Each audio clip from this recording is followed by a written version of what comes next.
Hello, my name is Louis Schauer, and this presentation covers my constant velocity physics lab, Lab 1.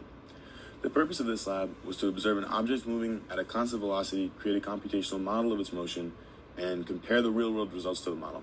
This helps us understand how external factors can affect motion and highlights the limitation of a simple model. The fundamental principles at work here are Newton's first and second laws of motion, as well as the momentum principle. The momentum principle states that the net force of an object is equal to the change of its momentum over change in time. Because momentum is mass times velocity, and we know that the change in velocity is zero, we know that the change in momentum is also zero, so therefore no force is acting on the object. We also have the velocity update formula, where V final equals V initial plus AT, where A is equal to F net over M, because F net is zero. If the net force is zero, acceleration is also zero, and velocity remains constant. This can also give us the position update formula, which uses V average, but because the velocity is constant, the average is the same. For my experiment, I recorded a car rolling along a track.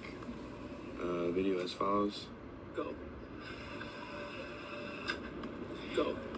I then used the software Tracker to analyze and create my computational model using GlowScript.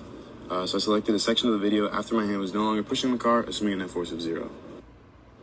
Then to build the model, I made a few assumptions. The friction and air resistance would be negligible, just to make the model easier to create. And I calculated the initial velocity from 2 points of the video to be 1.23 meters per second. You can see the math in the top right corner there. And found the initial position to be 0.17 meters. I then entered these values into my GlowScript code to create the model. I also adjusted the code around the time loop so that it would update the ball's velocity and the position. But because the force is zero, it does not change the velocity.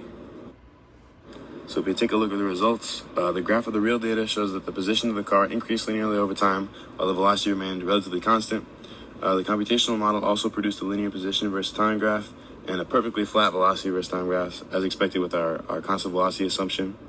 While the position graphs look similar, a closer look at the velocity graphs reveals some differences. The real velocity data shows a slight downward trend, meaning the velocity wasn't perfectly constant. This proves that my initial assumption, the negligibility of friction, was incorrect.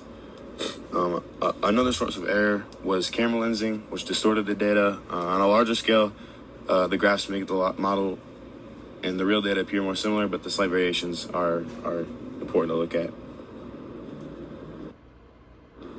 And then for the additional questions, what if the axes were flipped?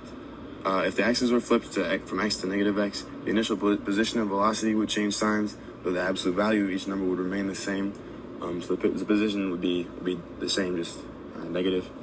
And then for my computational model, where friction is ignored, the only forces being added together to create this net zero force are gravity and the normal force, which push in opposite directions. So yeah, there's no air resistance or friction pushing it back, which obviously we learned from the real life model that this is not true. So in conclusion, my goal was to create a computational model of constant velocity based on Newton's principles and see how it would compare to a real-world situation. I used Tracker to get data from my moving car and then built a computational model in GlowScript, assuming net zero force.